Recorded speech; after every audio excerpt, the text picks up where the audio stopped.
we always go with what is familiar.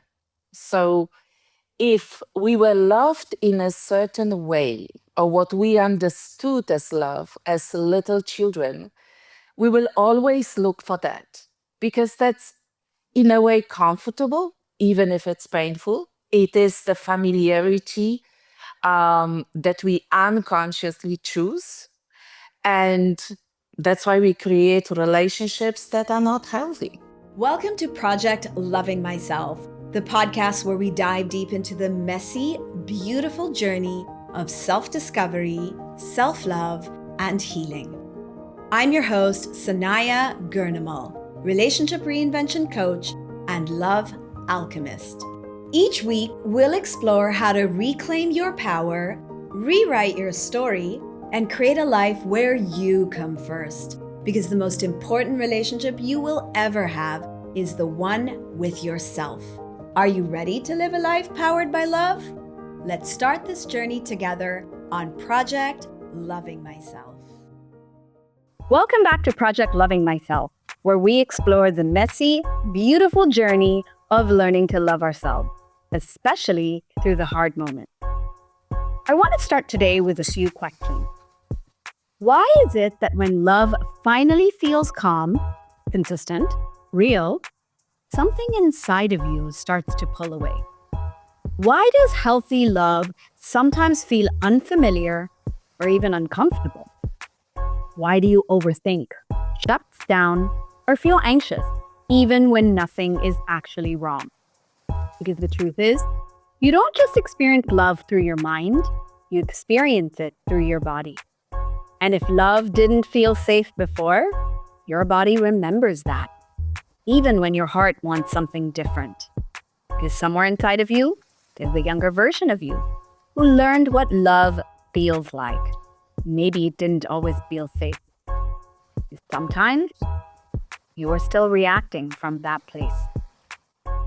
Joining me today is Monika Wyss, a Family Constellation facilitator, clinical hypnotherapist, and founder of Heart Sanctuary Kuala Lumpur, a holistic space dedicated to deep emotional healing, inner child work, and uncovering the hidden patterns shaped by our family system. Her work helps people reconnect with who they truly are by gently bringing awareness to the childhood experiences and unconscious patterns that still influence how they love today. Monika, I'm so happy to have you here with me today. Hi, Sanaya. Thank you so much for inviting me. I'm thrilled to be here. Thank you. So, Monika, I have recently gotten to know you because I took a workshop of you, which was incredibly powerful. And so now I am a big advocate of your work. So this is why I wanted to share this with my listeners, because I think that so many people can get a lot out of our conversation today. Monika, let's start here. Why is it that even when we consciously want a healthy, stable relationship, something inside us resists? Is it because it's so unfamiliar to us? Or are we all just afraid of being loved? Yeah, that's a brilliant question. And you actually almost answered it in the beginning, Sanaya. We always go with what is familiar.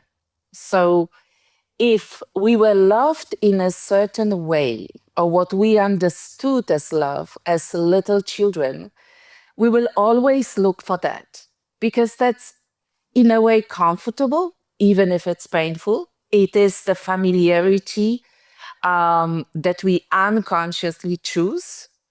And that's why we create relationships that are not healthy.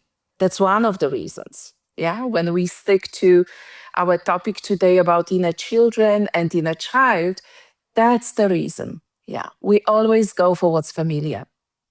And from what I have seen with my clients, and I'm sure you share the same sentiment, Monika, is most of us don't recognize that what's familiar is actually not good for us. No, no.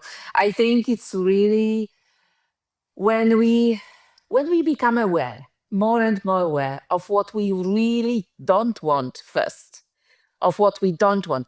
This is when we become conscious, wait a moment, this is what I don't want. And this is actually not helping me create my life, create my happy relationships.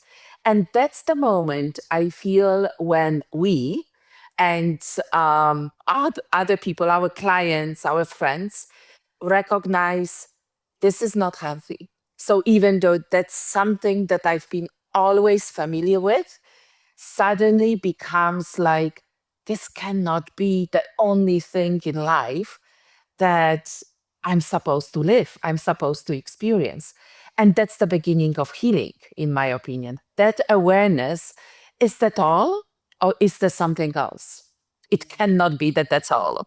I love that you talk about that, Monica, because unfortunately, that many often comes through a lot of pain, right? Unfortunately, yeah. Sometimes we hit rock bottom.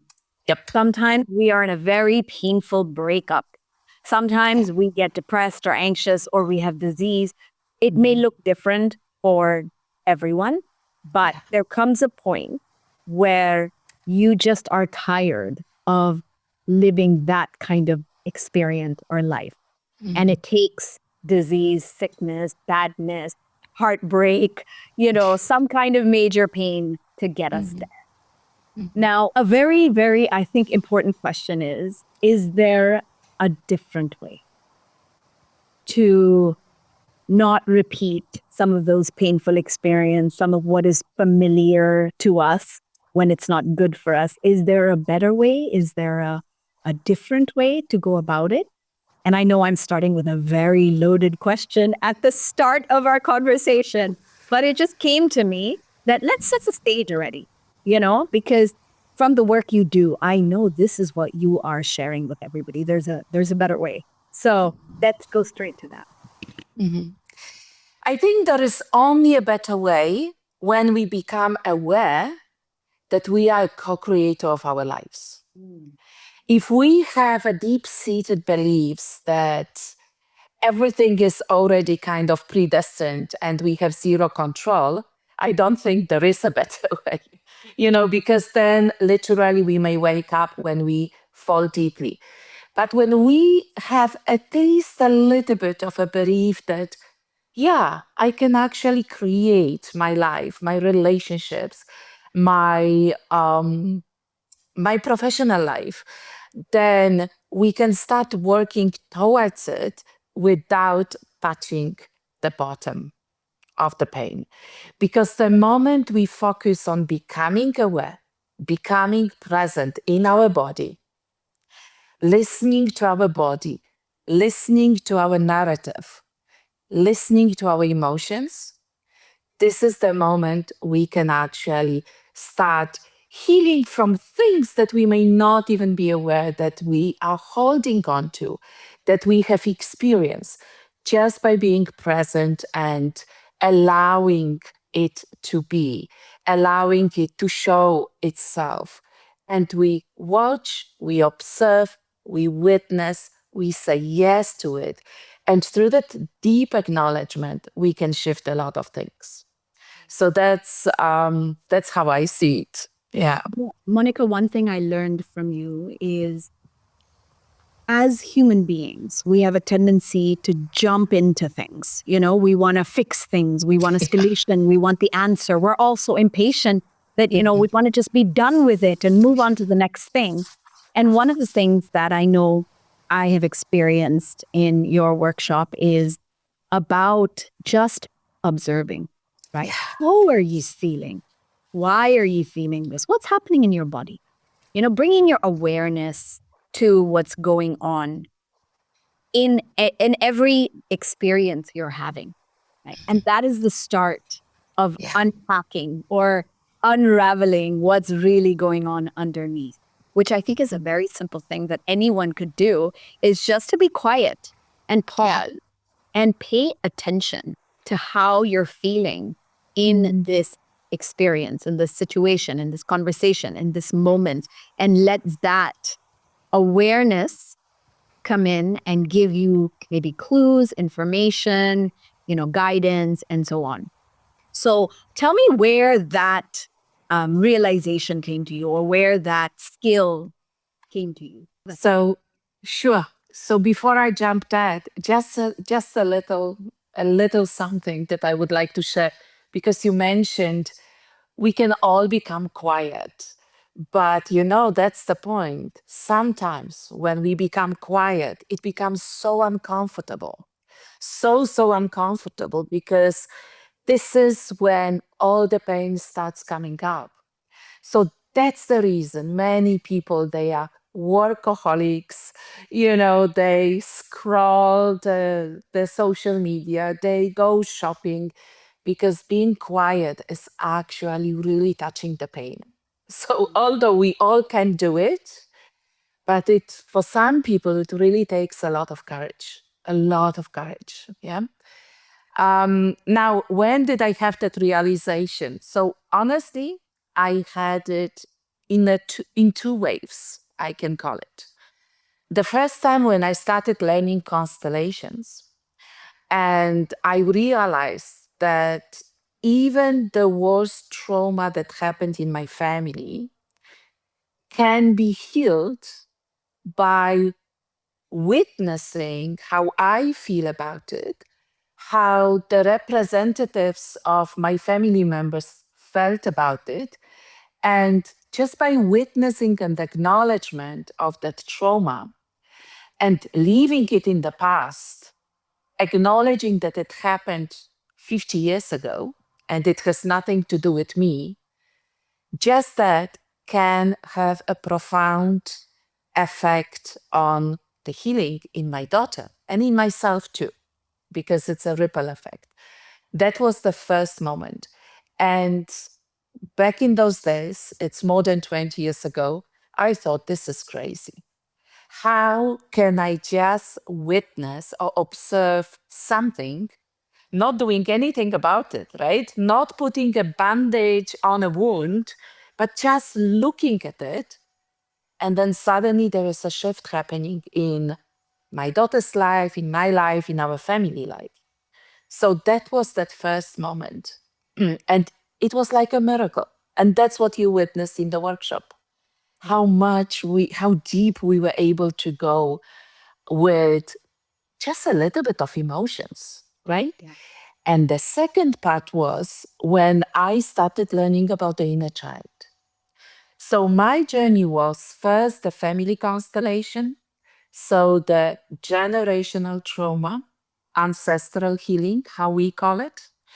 And only later I became aware of the childhood trauma, of childhood stress, of, like what you beautifully said in the beginning, what the body feels. And I always have that statement that I share with my students: the mind tells the stories and the body tells the truth. Wow. So I became aware of it, I don't know, I think few years before COVID. And this is when I realized I'm still holding on to a lot of traumatic events from my own life, from my own childhood that wasn't easy. And through the symptoms, through emotions, through anxiety, through waves of light depression, I would call it, this is when I started inquiring what's happening there. And that's when I started learning about the inner child healing. And then, many things, trauma informed, coaching, and many things followed. But this is when I realized just stopping, pausing, observing my body, observing my emotions, my thoughts, just observing. And some people add on journaling. This is what starts shifting. That stress, that pain, that anxiety. So, yeah, these were two waves. I never realized that. So, thank you for that question, because I had to think, when was it? And it's true, it was like two waves in my life, one after another.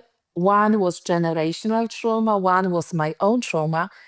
And it's so important to look at both. Yeah. Yeah. Beautifully said, Monika. It reminds me of something that I've realized in my own journey is we react to things in our life all the time. but we don't always acknowledge it, right? Yeah. So, for example, something that recently happened, I was taking a walk and had a conversation, and it didn't sit well in me.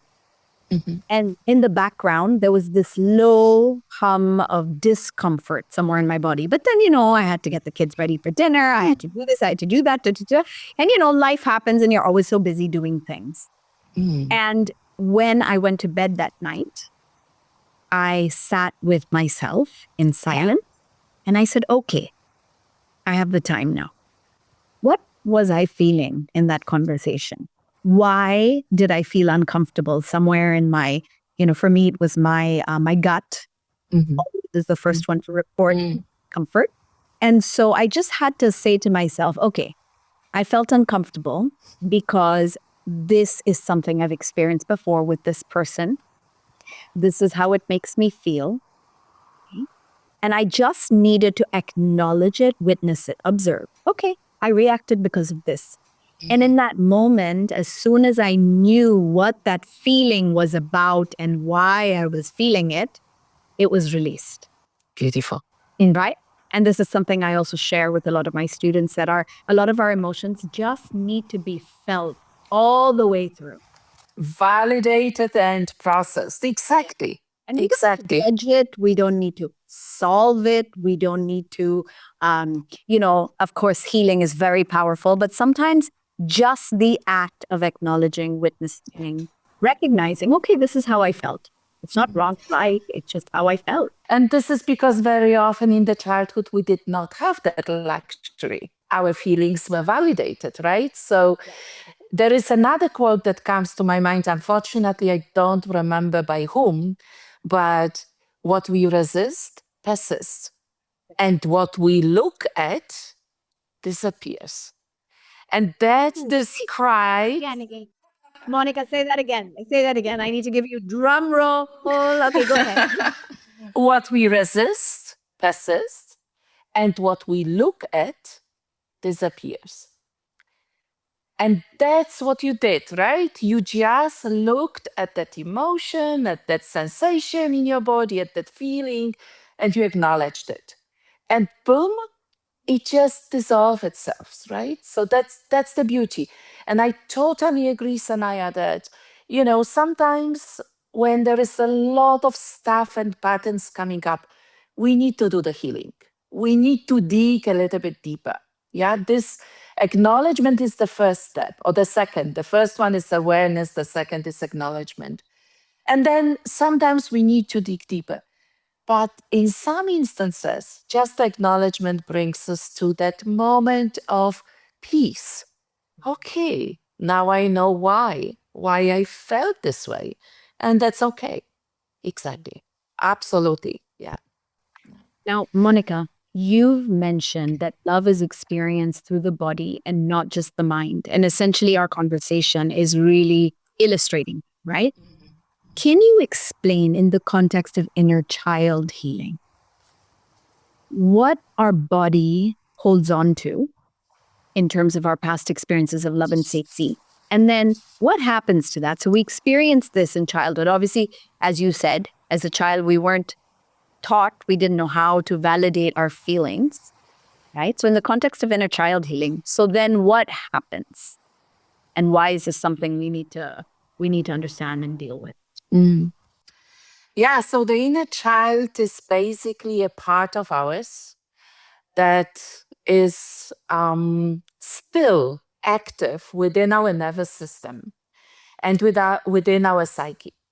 And when I talk about inner child, I always say there is no one inner child. There is a school bus full of inner children, because what we keep within us, within our nervous system and our psyche, are those moments in time that we went through certain experiences.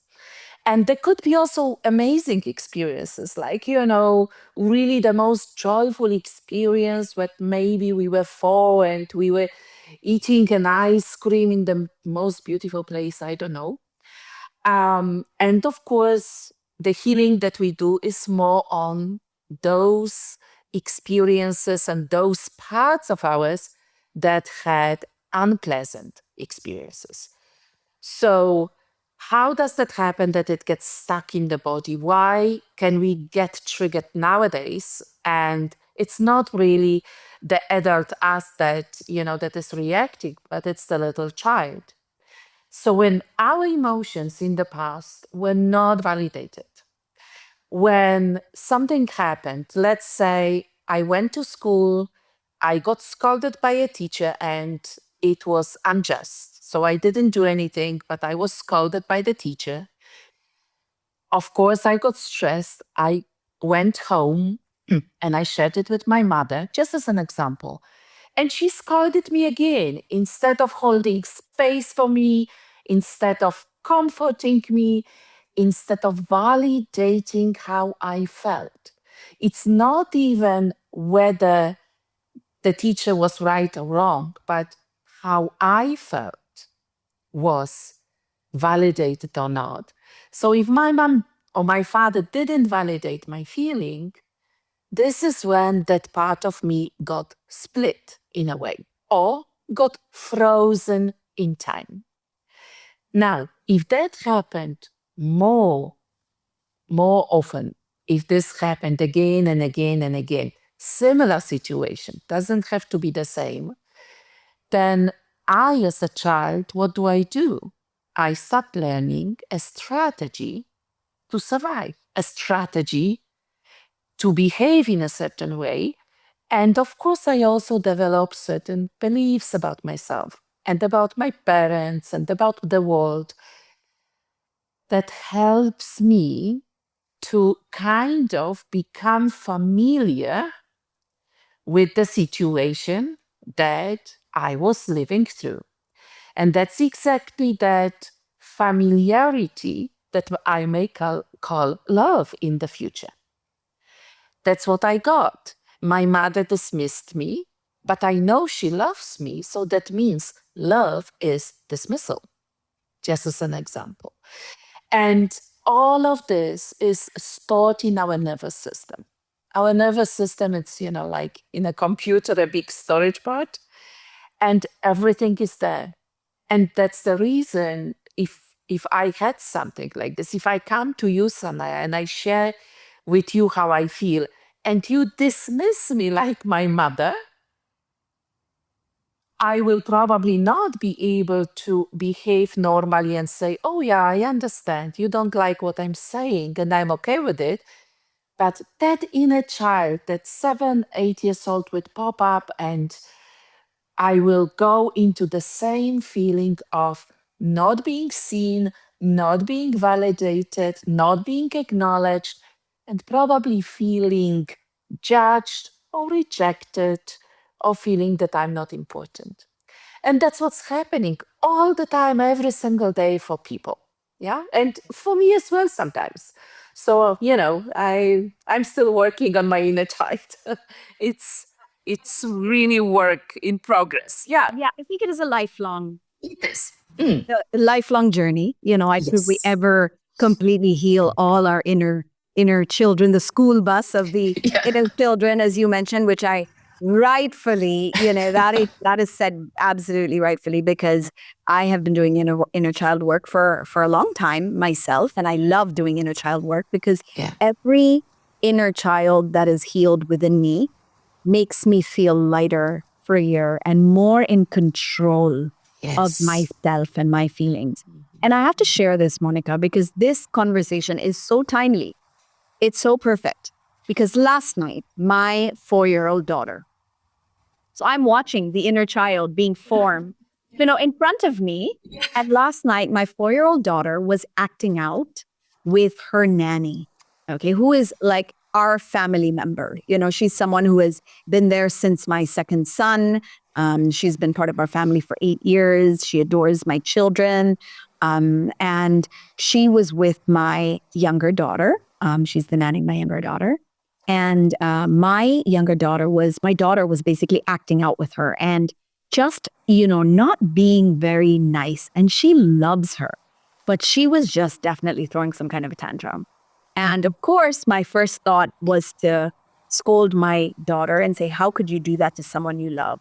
And make her realize, that this is wrong behavior. But of course, the healer in me always tries to step in and, look at the whole situation and try to understand, well, why is she doing that? That's just the way my brain works now.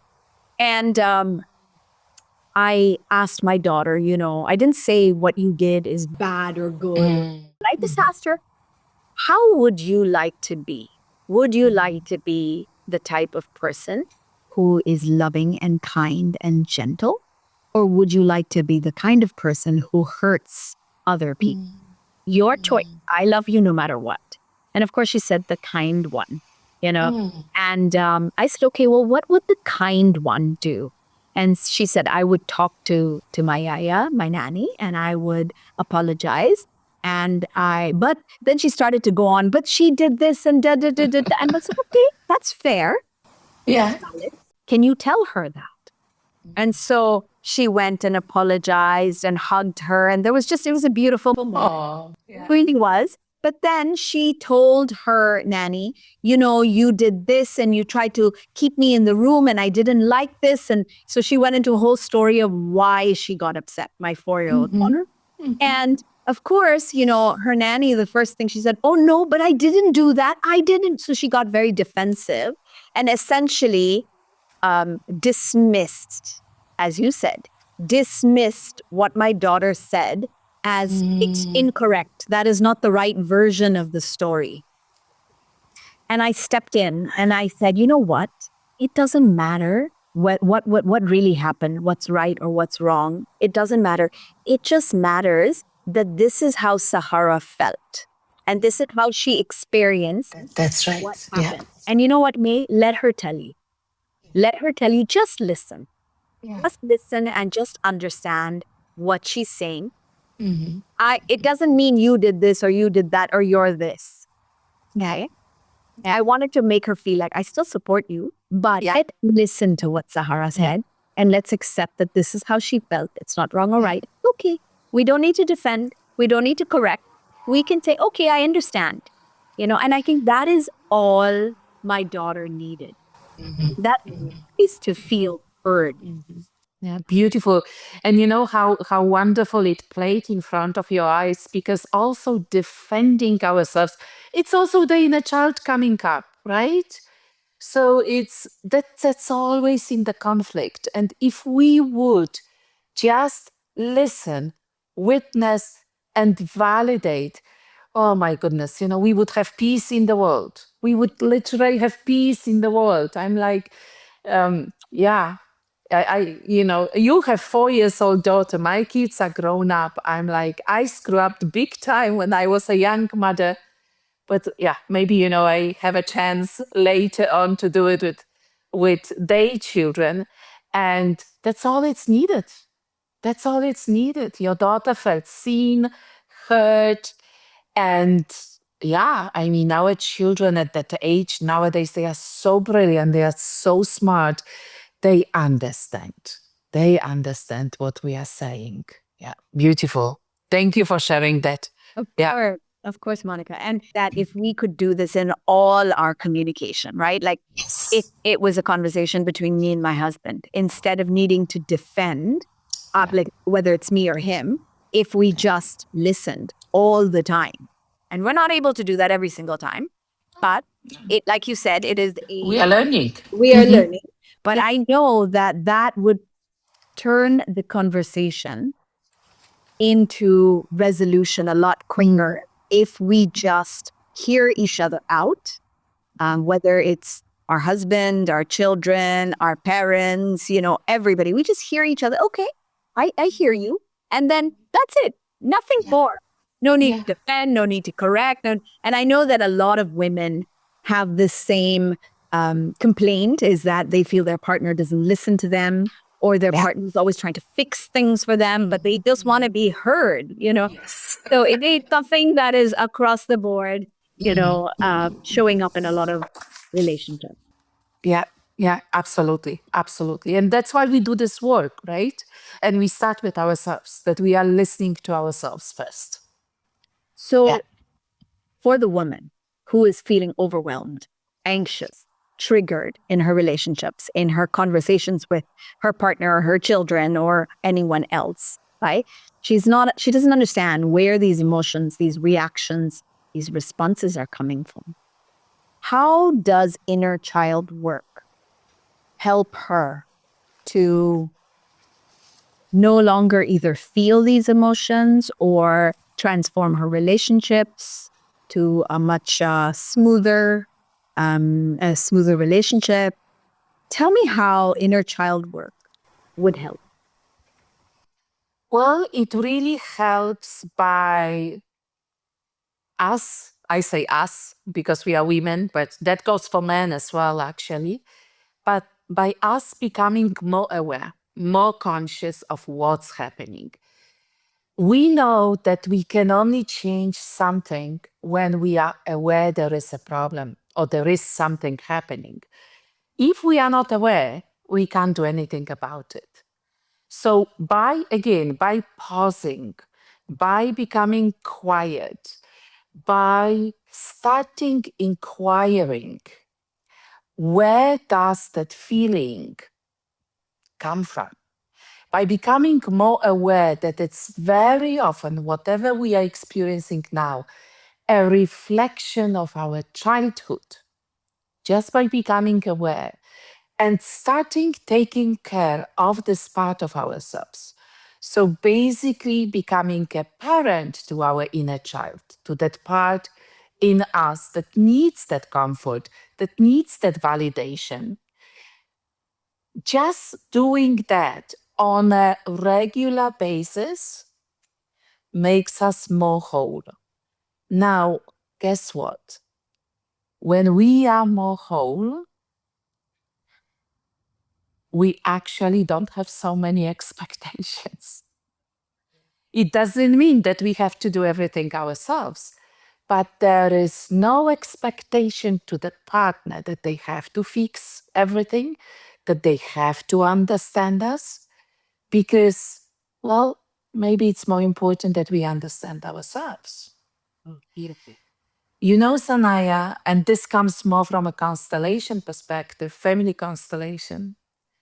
Very often, when we are with our partner, we expect them to give us what our parents didn't, especially our mother, especially. Yeah. Now, this is a lose-lose situation. There is no way my husband can give me what my mother didn't. It's just no way, right? So when we start working with the inner child, when we become the parent to our inner child or inner children, when we become the driver of our school bus and all the kids are sitting there and we are the boss, well behaved, exactly. And even if one suddenly is not well behaved, then we said, okay, I see you. I see you. Just for now, sit there. And the moment we stop, then you can, you can run around and you can scream and shout. That's okay. The moment we start doing that, we are the drivers of our bus, of our life. We are the creator. And when we are the creator, automatically our energy changes. We know that it has a beautiful ripple effect on the whole family, on the community, in the end of the day, on the country and the whole world. So to me, awareness, acknowledgement, really taking care of ourselves is the way, is really the way. And this is where we become more complete, more whole. Healing is actually returning to wholeness, nothing else. Monika, you are doing an inner child workshop. Right? It is something that is online and we're doing it for 4 weeks. Yeah. Of course, when we announced that we're going to be hosting your workshop and we are also very excited to have many of our own students attend. I'm attending because, any chance to do some inner child healing, my hand is the first emphasis. Yeah. Okay.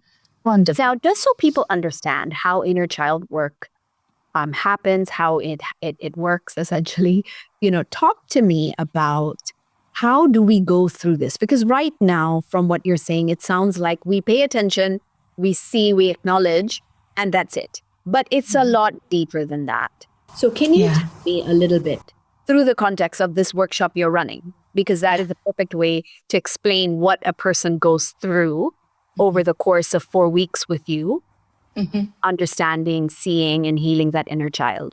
Tell us a little bit more of that in that format or structure so we can understand it better. Yeah.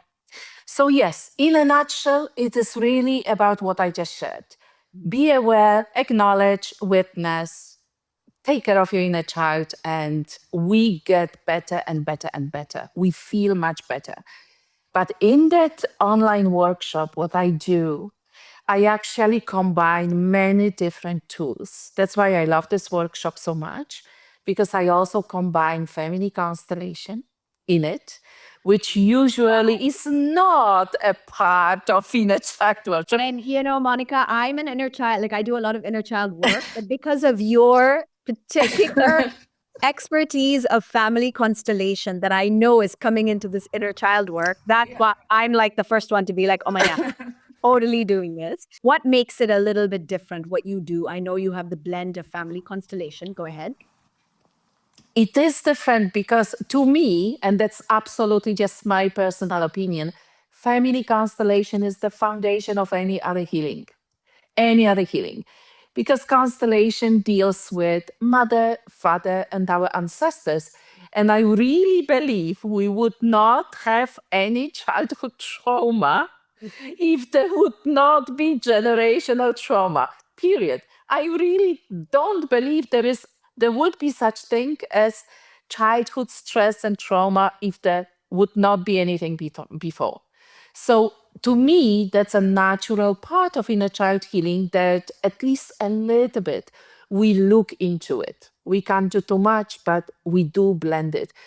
And what our participants will learn, they will actually learn a few tools that they can repeat again and again and again after the course is finished. And so, of course, I will explain what exactly the inner child is and how we work with it. And there are different ways. One way is, like what we said, just becoming quiet and inquiring, listening. Another way we will use as well art to express the emotions, to get connected to our inner child. I will also share with you guys the difference between the shadow and the sun child. So I really love how we can distinguish between the shadow child that carries the unpleasant emotions and also the sun child that is carrying all the beautiful, joyful, innocent emotions as well. So we work with both. And there will be a lot of meditation, there will be some journaling. And what's most important, I would feel, is that all will be guided. So, you know, Sanaya, how it is. We can do a lot of work on ourselves. Sometimes it's nice to be guided through the work. A lot of time. I have been on a journey for 20 years and I do constantly work on myself, but I am the first person to go learn from somebody else and to be I, because guidance is very, very important. And there is one last part that I'd like to share. And this is, for me personally, this is huge. When we are doing this work in a group, we are being witnessed. Group is actually the mother. So when we are in a group and we are doing our work, whether we share how we feel with the others or we don't share, it doesn't matter. But we are in the group, we are on screen, or there is a recording, people are listening to it.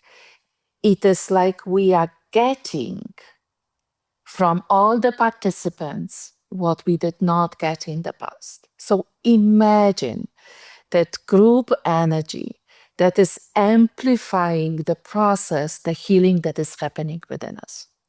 So that's the reason we do workshops, right? So one-on-one work. I love working one-on-one. because then we can go like laser sharp, very, very deep. But group has something special. Whether we do constellation or inner child work or any other work, group holds us. And that's what we all need. This is really what we all need. Yeah. So that's what I really, really love.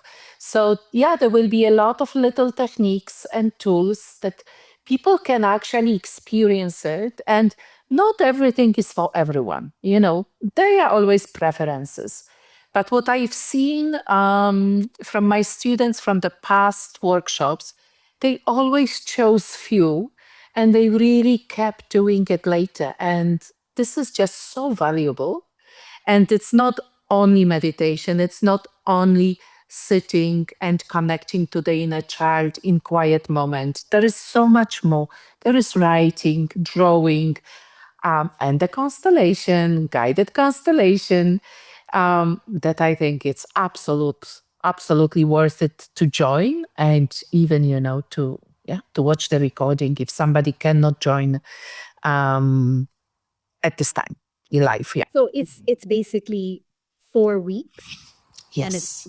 we meet once a week Yes. for Yeah. 2 hours. Am I right? 2 hours, around 2 hours. Yeah. Yeah.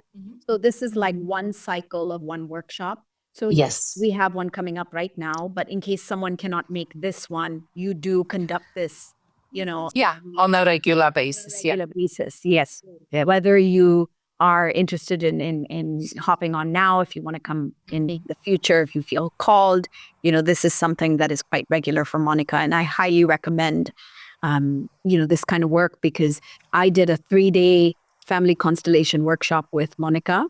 I've done constellations. I mean, I have done more than a dozen constellations over my life experience, probably a lot more than that. But I was attending one after a very long time, and the amount of healing that I got was pretty tremendous. So, so that's that's something I really want to share with everyone listening. Now, one thing I want to just circle back to, Monika, before we kind of get to the end of our conversation, is protection and safety.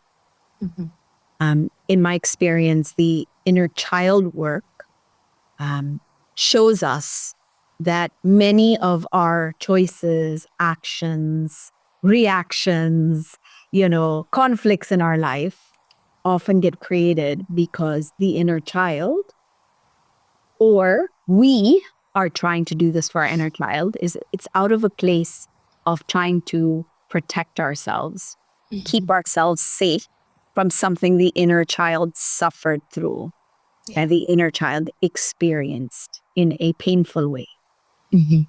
Can you talk to us a little bit about that concept? Because I think it is so important to address that if we talk about inner child. Yeah. So safety we develop in the first few years of our life directly. After birth, we talk about attachment theory and all these things. But, even during the pregnancy, when our mother was pregnant with us, we may feel safe or not so safe to be with her, in her, depending how our mother felt. So in the workshop, one of the most important things is the beginning of the workshop. So the first class, and basically really the first week, because this is when we develop the safety and protection for our inner child. So especially those people who really had a tough childhood, who really had, toxic environment to grow up in. And this is when we do it very, very slowly. And one of the first guided meditation, relaxation that we do is actually welcoming ourselves, the baby that is just born, into our lives and started taking care of it. And that's how we build it up very slowly. Yeah, it's our nervous system that is helping that nervous system of that little child to become comfortable, to become safe. And sometimes it can happen that we as adults really don't feel safe. It's very rare, but it can happen. This is when we can reach for the support, for the resources through Family Constellation to either one of our ancestors or whatever we see as resources. So even for that workshop, I always ask people to, to make the space beautiful for them, have a cup of tea, maybe light a candle, have some essential oils. So really create a beautiful space for themselves where they will feel safe and protected in a way. Yeah. So this is how it starts. And it has to come from us because who else can do it for us? We are adults and we are responsible for ourselves right now. So that's how we slowly start. And this is how we go deeper and deeper and deeper. And this is the reason why I love this workshop when I do it online, because I also run it in 2 days here in Kuala Lumpur in my center. But I always feel like there's no time for integration in between. There is no time to, practice that work. So actually, online work, I find it even better, even better. That's how we build it up, and it is possible. I've seen it by myself, for myself. I've seen it with so many students of mine. It's totally possible. Yeah. Monica, I'd love to share an experience that I had with inner child healing around safety, especially because you brought up sometimes even when we are in our mother's womb, right? It starts from that point and how she felt. And so this memory or this experience came up for me. When my mom was pregnant with me, she had, she didn't know that she had postpartum, which is after giving birth. And so I'm sure during the pregnancy, she was also struggling with all the hormones and how she was feeling around that. So there was a moment where she had an argument with my dad. And in the heat of the argument, she said something like, I wish I had never gotten pregnant. I wish I don't have this child at all. Because she was trying to blame either my father's behavior or her frustration that if she didn't have this child, then she wouldn't be in this position, something like that. And in one of the inner child healings that I went through, I remembered that feeling of being in her stomach and feeling that I'm not wanted. That if she could, she would get rid of me. In that moment. And she was quite heavily pregnant, I think even maybe 6 months at that point. And I could remember all of that. I could remember feeling like I'm not safe here inside her. Yeah. And it was very interesting because when I did the healing work, what came out of it is I didn't feel safe around my mother, even as a teenager, which is why we had a very, tumultuous relationship. I mean, most people would say it's just teenage girls and their moms. But for me, it was always that sense of conflict with my mom growing up. We could never really see eye to eye. And the inner child healing taught me that my sense of safety and trust in my mother was compromised when I was a baby in her womb. When she said that, I lost trust, confidence, and safety with my mom. And healing that experience changed my relationship with my mom. Even as an adult, because I did the work in my 20s. I'm even in my 20s, I believe, or late 20s also. And that healed my relationship completely. And that's why I wanted to bring up safety. Also is because I think it's such a big part of the inner child work. Going back and doing the healing makes us feel like we can trust people more. Yeah. That we can Absolutely. We can feel more comfortable in our relationships. Cool. So I just wanted to bring that up because it came up as you were talking. So Wonderful. Complete advocate of the importance of this work. Yeah, and safety anyway always goes back to the mother. So if not in the womb, like in your case, It's just this is really the first person that we are supposed to be in touch with, right? And the only person we truly know because of the pregnancy. So when there is break in the bond after the birth or something happens, that's what really shapes our sense of safety or unsafety in the world later on. Yeah. That's the reason so many people, they can be, in a happy relationship and still feel unsafe. Yeah. Because there is this original, this primal feeling of being together, close, very, very close in a symbiotic relationship with the mother is missing. It's missing. And no relationship can fill it up.